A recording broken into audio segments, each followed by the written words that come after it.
Today's podcast is brought to you by Audible. Get a free audiobook download and a 30-day free trial at www.audibletrial.com/historyfangirl. Over 180,000 titles to choose from for your iPhone, Kindle, Android, or MP3 player.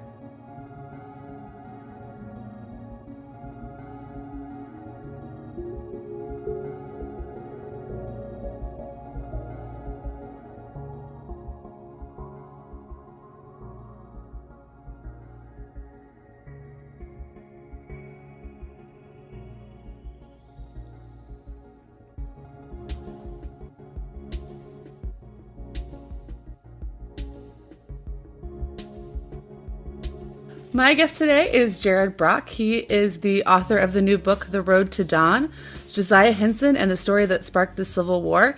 And he also has a documentary that's coming out that's going to be in 100 cities in North America. Is it the United States and Canada? It's everywhere, yeah. And really coolly, that is narrated by Danny Glover, who has one of the best voices in Hollywood. So that sounds super exciting. And we're going to talk about the Underground Railroad. Thanks so much for coming on. Thanks for having me, Stephanie.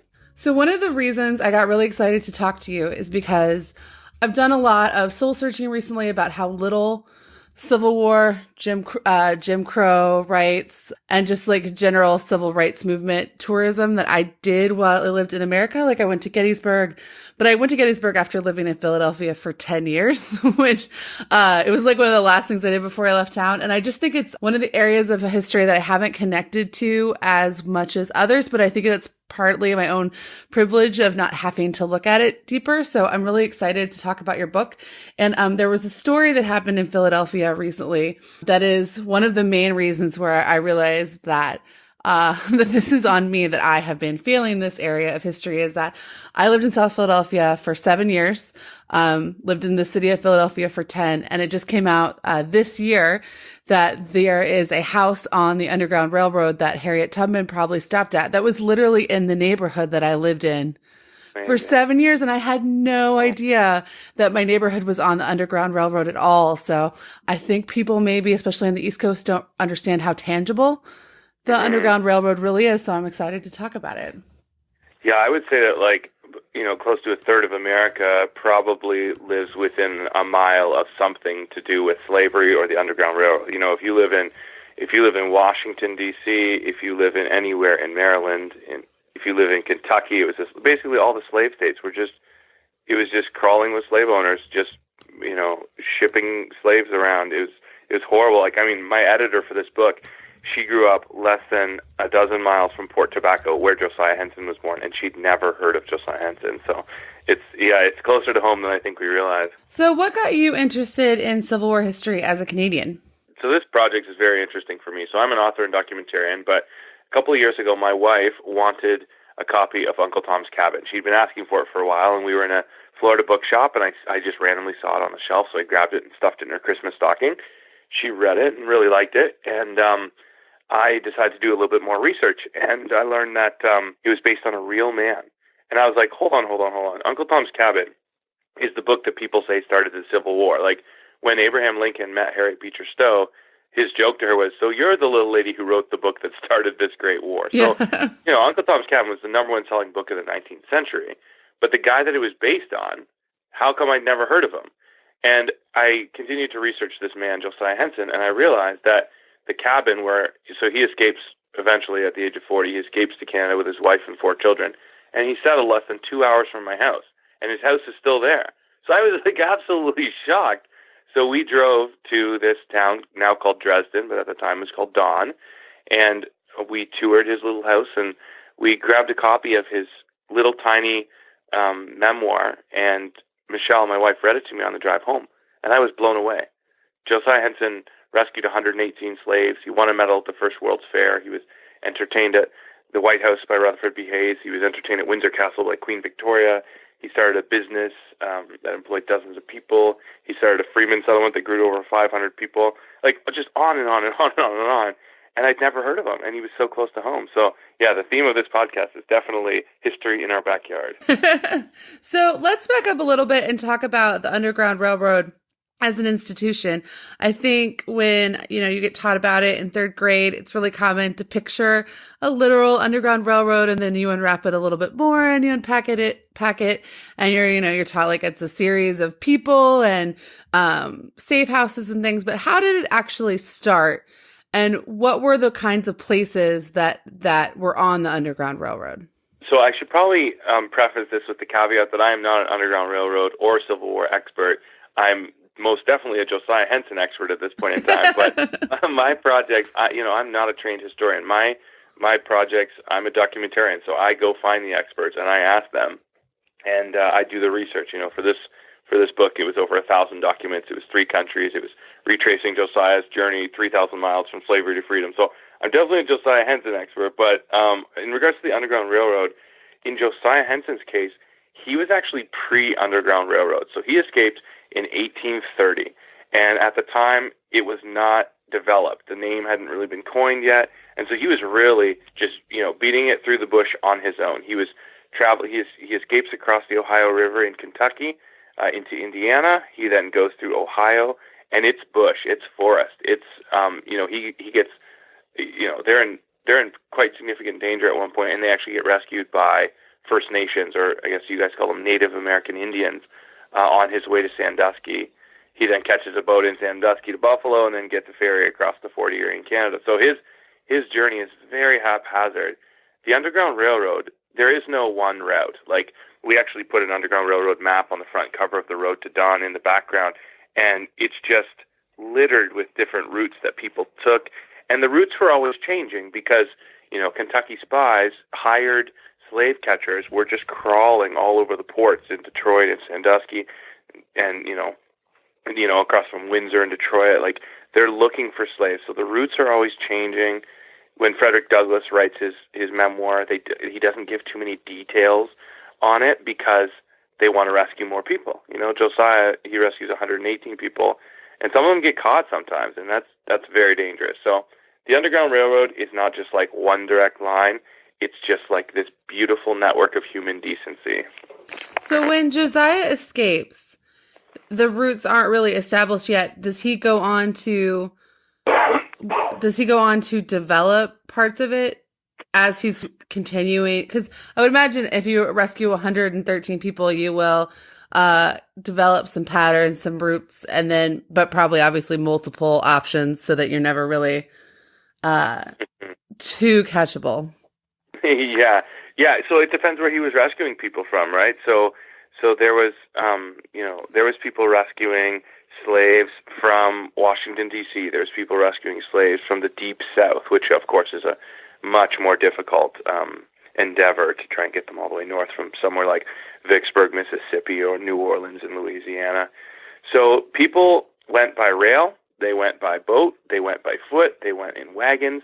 There was a lot of different ways that they hid people. It is probably worth noting that it was really Quakers, a kind of a tiny piece of Protestant religion. It was the Quakers who really were the ones who were the bold abolitionists in developing this, as well as free blacks. It is incredible how many free blacks continued to risk their lives, as Josiah did, as Harriet Tubman did, to just continue to help their people to safety in the free land of Canada. So, yeah, it's a lot more complicated. There is no like point A to point B. It would have changed in little ways on every single journey. So let's talk a little bit about Josiah's life before he escaped. What do we know about where he was? Yeah, so Josiah was born in a town called Port Tobacco, Maryland. The port, interestingly, is no longer there. So it used to be a booming town with about 50 houses and a hotel and a big port with a slave auction.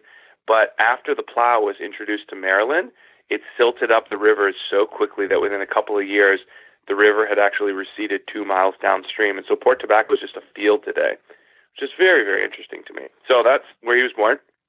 He is then sold a couple of times. He's first purchased by a child trafficker named Adam Robb, who takes him to his place. He owns a pub and a stagecoach, and he traffics children. He basically buys them at 6 or 7, grows them up till they're 12, and then sells them off as prime laborers. So very, very profitable business. Horrific, obviously. But Josiah gets really, really sick in Adam Robb's slave pen. And so he seeks out another slave owner named Isaac Riley, and Riley owns Josiah's mother. And he offers Josiah to Isaac Riley, and he says, hey, if he dies, you don't owe me a cent. If his mother can nurse him back to health, you owe me some horseshoeing work for my stagecoach. So Isaac Riley is a blacksmith, and this is a good deal for him. It's not going to cost him anything. So he says yes, and Josiah's mom, thankfully, nurses him back to health, and he becomes a really strong enslaved worker, and he works for Isaac Riley in Maryland, about 12 miles from Washington, D.C., for the next, 35 or so years. So he is in slavery in Maryland for a long time, and he's the market man for Isaac Riley in Washington, D.C. and Georgetown. And what does that mean? So Josiah was for his time, he was quite tall. He was, people were shorter back then in that particular area of America, but he was a very, very strong, big man, and he had natural leadership abilities, which obviously came out later in life in a big way. And so he very quickly, his master was a bit of a drunk and quite a major gambler. He had at least 12 lawsuits with his own brother-in-law. According to my research, he was just he was a bit of a wreck of a man. So Josiah was in charge of all of Isaac Riley's farms. He was in charge of all of his laborers, and he would be the one who would take all the produce to the markets in Washington and Georgetown and sell them and try to get the best prices for their butter and their apple brandy and their corn and their rye and everything that they were selling. But Josiah is a talented man, and his mom has a very simple faith, and she convinces him to start going to church when he can, and he has a pretty radical conversion experience. And for enslaved people, religion today is seen by a lot of people as a crutch, but for people who were in slavery, it was their only hope of salvation. And so for Josiah, his faith becomes really real to him, and he becomes a preacher, and he's quite good. He can't read or write, but he can memorize scripture quite easily, and he has a wicked sense of humor. I've read some of his later speeches, and he's just very, very funny. And so he becomes a preacher, and one day this white minister hears him and it's like, yo, you need to be free. Like, you are so talented, you're so smart, I want to help you earn your freedom. So he basically starts preaching, and he starts fundraising money. And he comes up with $275, which is like tens of thousands today. And he offers it to Isaac in exchange for his freedom. And Isaac says, okay, you owe me 100 more and then you're free. Here's your manumission papers. Go work for my brother in Kentucky for a while and pay me when you can. So he sends him to Kentucky. And by the time he gets to Kentucky, he realizes that there's been a scam pulled over on him. They've added an extra zero.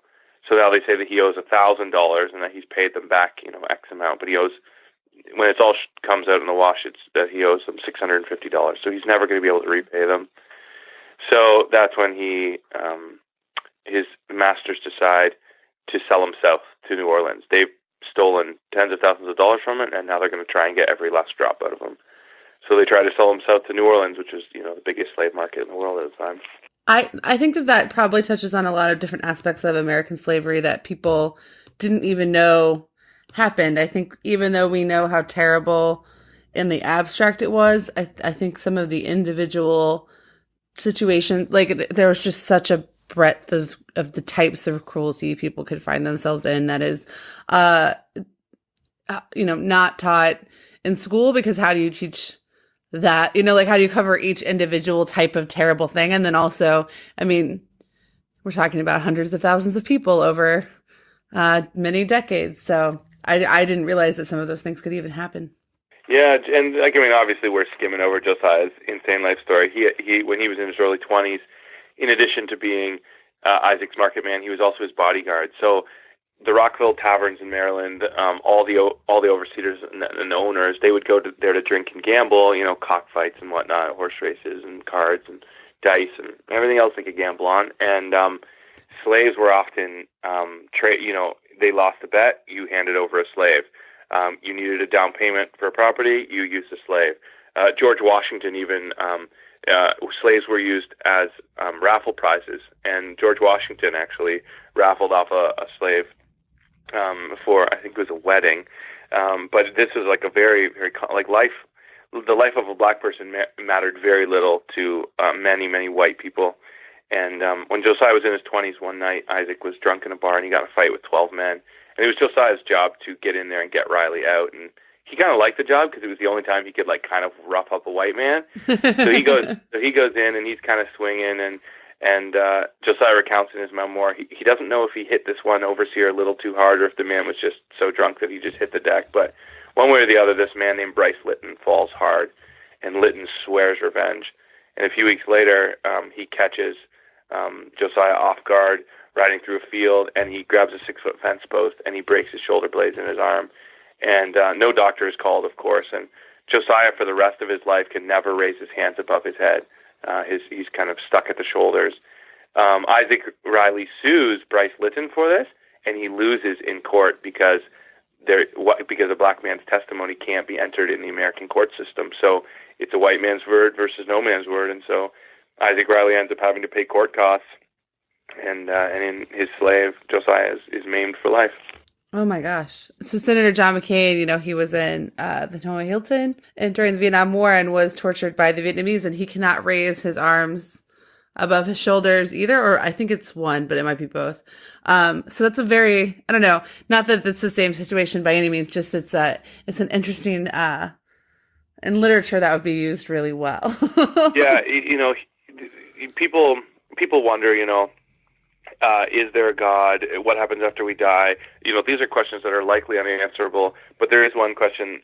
If there's one certainty in life, it's that there is suffering and that people can be incredibly cruel. Like, it's an evil that transcends nature. It's almost like supernatural that people could torture each other. And obviously we won't get into some of the things I talk about in the book, but there is cruelty in this world on a scale that is unimaginable, even towards children. Some of the things that we cover in this book is just, it is astounding what people are willing to do to their fellow man. And it's that, to me though, on a more philosophical note, it's the certainty of suffering and evil that makes me hope that there is something else, that there is something better, that there is something transcendent, like a Josiah Henson who can forgive his enemies, who can work on behalf of his fellow man as the years go on. Like when he gets to Canada, he starts a school, and it's 1/3 poor blacks, 1/3 poor whites, and 1/3 Native Americans. He's desegregating a school in the 1850s, 100 years before the Jim Crow desegregation. Josiah Henson is all about it. So, he's such an inspiring character to me, which is obviously why I've spent the last 2 years of my life on his story. That's amazing. So you mentioned that you had worked and you'd done archival work in 3 countries. What was the third country? Well, so the archival work was mostly in Ontario, actually. It was, and then libraries like the New York Public Library and the Marlborough Public Library and the Boston Public Library. But I went overseas because Josiah spent quite a bit of time in London. So he actually won a medal at the first World's Fair. It was in the Crystal Palace in Hyde Park, one of the most beautiful buildings ever built by Sir Joseph Paxton and commissioned by Prince Albert, Queen Victoria's husband. So he wins there. He's entertained by the Archbishop of Canterbury while he's in London on one of his 3 trips, and he tells him his story, and the Archbishop weeps after hearing his story. And it's actually kind of funny. The Archbishop asks him, what university did you graduate from? And Josiah just grins and goes, I graduated from the University of Adversity. So he's a very cheeky fellow, and he's offered a job by Lord Grey, Earl Grey. I'm sure you're familiar with Earl Grey tea. Mm-hmm. So his son was quite a famous lord in the UK, and he offered him a job, but Josiah declined because he's like, we still have so much work to do in the Americas. That's a theme that keeps coming back in Josiah's life. Is he has the opportunity to have a very cushy, comfortable existence, but he keeps just serving and sacrificing on behalf of those with less than him. It's just a beautiful picture of stewardship.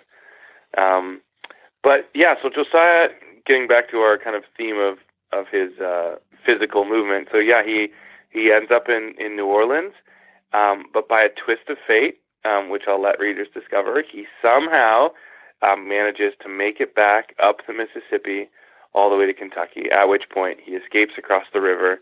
He travels to Cincinnati, where he has friends in the Underground Railroad, or at that time more the abolitionist community. They get him on his way towards Sandusky. At Sandusky, he takes a boat to Buffalo. A kind Scottish captain who is a pro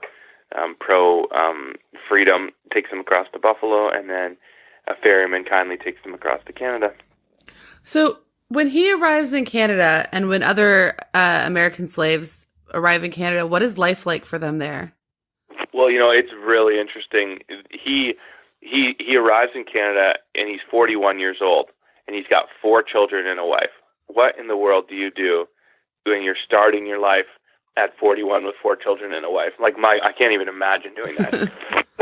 But he finds lodging for them for the night. I'm assuming he would have just, started asking, fellow free blacks if there was some sort of abolitionist they could stay with. I know he had the Scottish captain had given him $1, so he may have just rented a room in some sort of boarding house for them. And the very next morning, he goes out and he starts asking, do you know anyone who's looking for good laborers? Do you know anyone who's looking for good laborers? And he gets hired by that afternoon by a man who has sounds like he's got a couple of farms. And so Josiah says, okay, I can work for you, but I need a place for my family. And so the man gives him a pigsty. So Josiah kicks out the pigs, and he shovels out the manure, and he cleans down the floors and lays down hay, and then he has his family come, and he recounts in his memoir that it was the most luxurious sleep they'd ever had, their first free night in their own little place in a pigsty on hay. And he jokes that the only furniture he had to move in was his children. So, so that was his first night. So he works for that man for a couple of years, and then he goes to work for another man who's a little more enlightened and lets Josiah hold meetings with fellow blacks on how they can get some land, because once you have land, you have a little more freedom, and once you have economic equality, whites will treat you better. And so they end up renting a piece of government land for 7 years, and they save their money, and then they end up buying a couple hundred acres in this area. It's not an actual physical place. It's just this general idea. It's this general vicinity called Dawn, D-A-W-N, which is, of course, just so beautiful and evocative. And so they buy 200 acres, and Josiah buys 200 acres beside it, and they start a school called the British America Institute, and it's there to train poor people with skills so that they can become contributing members of the economy and of the democracy, even though they don't have the opportunity to vote yet, obviously. And he just builds a life. He eventually gets to the point where he is owning and renting multiple houses. He starts a sawmill. He starts a grist mill. He starts breeding stallions. He travels overseas to sell lumber. He's a hugely entrepreneurial guy, and he's a Methodist minister with a 300-mile territory. So just busy dude.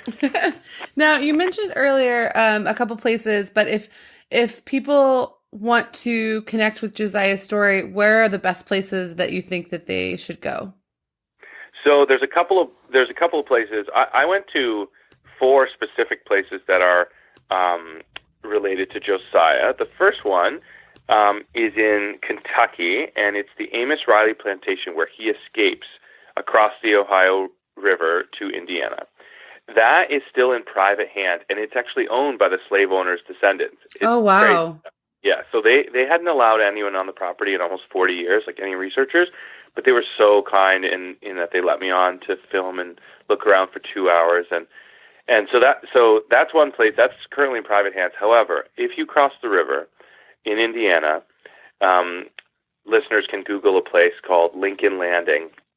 So that is directly across the river from the Amos Riley Plantation. So Lincoln Landing is where Abraham Lincoln, as a 19-year-old boy, first witnessed slaves being sold south down the Ohio, down the Mississippi to New Orleans. And it is incredible that Josiah Henson landed within a few hundred yards of where Abraham Lincoln, a few years earlier, had seen slavery for the first time. Their stories are so interconnected, though they never met.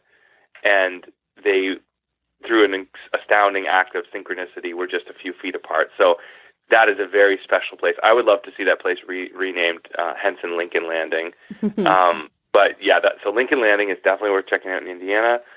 Another place that's currently in private hands is the place where he grew up. It's Francis Newman's house. That was his owner's name. The house had actually previously been owned by George Washington's personal physician, so Dr. Craig. So it has some history, and there is currently work afoot to get it into public hands and restore it as a museum. So look out for that. That's in Maryland. And then the two places that you can see right away, there's one in Rockville, Maryland, and it's now called the Josiah Henson Park, but it is the original Isaac Riley Plantation where Josiah was enslaved for more than 30 years, and the original house is still there. I've been in it a couple of times, and you can stand in the room where Josiah got his orders from Isaac Riley and where he got his manumission papers. And so they're currently in a fundraising campaign. They own it already, but they're in a fundraising campaign to turn it into a full-out museum. So very excited about that. And then the very last place to check out is definitely the Uncle Tom's Cabin Historic Site in Dresden, Ontario. So that's about an hour and a bit from Detroit. And the Uncle Tom's Cabin Historic Site, obviously it's poorly named. Uncle Tom is not a real person. Josiah Henson is a real person. But it actually has Josiah's cabin from the 1880s. Oh, wow. They've restored it, and it's there, including a bunch of his original dishes, photographs. They have a museum. They've got the whole setup there, and it's so wonderful. And it's on the old British America Institute lands, so you can see the river where they used to bring in slaves from Detroit. You can see the fields that used to grow with black walnut, which they then put through the sawmill and sold to England and won his medal at the World's Fair for. It's all there, so that's definitely worth checking out. So yeah, lots of places in regards to Josiah Henson. And then the other place that people should just generally check out is the Black Rock Ferry location, which is where thousands and thousands of slaves escaped from Buffalo to Fort Erie across the Niagara River. It's this daunting stretch of river that became the free soil for so many people. And Josiah Henson was obviously just one of many, but there's a specific spot that I mentioned in the book that people can check out where it would have been the first footfalls of untold numbers of slaves. Oh, wow, that's amazing. What else do you want listeners to know about your book? And it comes out, so this episode is dropping Monday. Your book comes out, I think your book, okay. Tuesday, the 15th. Yeah. So what else should listeners know so they can go pick your book up tomorrow? Probably one quick lesson before we get into how they can grab it. When Josiah crosses the Niagara River, the Scottish captain gives him some money, and as Josiah is about to board the ferry, the captain asks him a question. He says, "Hey, are you going to be a good man?" And Josiah replies, "I will use my freedom well." Aww. And Josiah did, and that has been a huge inspiration for me. Like, we are so rich, we are so blessed, we live in such an incredible time in human history, we have so much opportunity. Are we using our freedom well? Are we stewarding it on behalf of those who have less than us, be it affluence or influence? So that's been a huge inspiration from Josiah's life for me. So I cannot believe that for 130 years, Josiah's story has been lost to history somehow. He's a huge, huge member of the abolitionist pantheon who just disappeared. So it's my privilege and honor to be friends with many of his descendants and to be sharing this story. So yeah, The Road to Dawn, the book can be purchased everywhere, Barnes & Noble, Amazon, all over the place. The documentary, we're actually putting up a free online preview just for a limited time. If people want to watch the documentary that's narrated by Danny Glover, they can check out the trailer, they can watch the film, they can buy the book, they can check it all out at josiahhenson.com. And that link will be in the show notes, so listeners just click on that link. Now, is there anything specific that we should know about the documentary? You're the first person that I've interviewed that's having a documentary come out about the book at about the same time, so that's really exciting.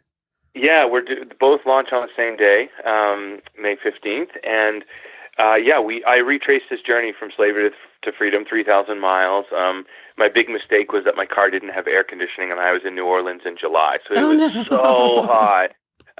But yeah, so we filmed on all of the places related to Josiah Henson's life. We shot a bunch of reenactments.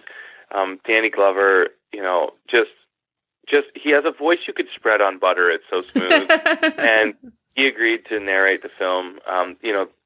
Mr. Glover is a man who's literally spent 50 years fighting for these causes and these issues. And, even just hanging out with him, we did his recording in Minneapolis, and we're walking on the streets in Minneapolis. It's a pretty rough town, and it was cold, it was winter, and there's homeless men walking down the street, and Mr. Glover stopped at each black man and just gave him a word of encouragement. How you doing, brother? How you keeping warm today? Like every single one. He shows up and he's wearing a hat for a minor Negro League baseball team. Like this man, if you even go on his Wikipedia page, like the things that he has been involved in over the years, he understands.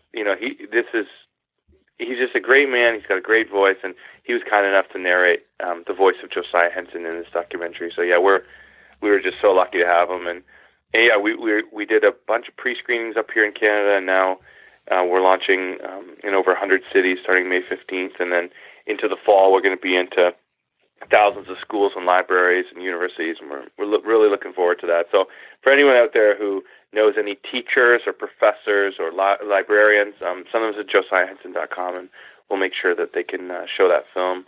We want to make Josiah world famous again, as he was back in his day, because he has life lessons that we need to remember.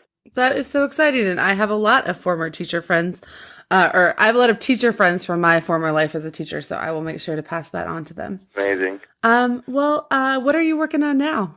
Are you still completely heads down in this, or are you always thinking of your next project? Come May 15th, I'm on a 6-week live tour doing screenings and book signings across the country. All those dates will be on the website. So I'm going to be doing about 8,000 miles of driving in the next 6 weeks. But I am looking forward to that. It is really exciting to get in rooms with live audiences and share about this incredible man. And people have the same reaction I have. How did I never hear of Josiah Henson in school? So hopefully he'll be taught in the curriculum soon enough. But so I got a 6-week tour. While I'm on tour, I'm going to start working on my next couple of book proposals. And so one of them is a book on creation care, like on climate change and environment. So I'm working on that. And then I've got another idea for another book of history. I've been really lucky in that I only work on projects that just interest me. And people look at my body of work and they're like, what in the world do these things have to do with each other? And the answer is simply, they're interesting to me. Surely they must be interesting to someone else. We're going to pick up the book on Tuesday. We're going to check out and see where the screenings are, if they're near us. And then I look forward to seeing what you do next. And I hope you come back, share that when that is out. I'd love to do that. Thank you, Stephanie. Thank you so much, Jared.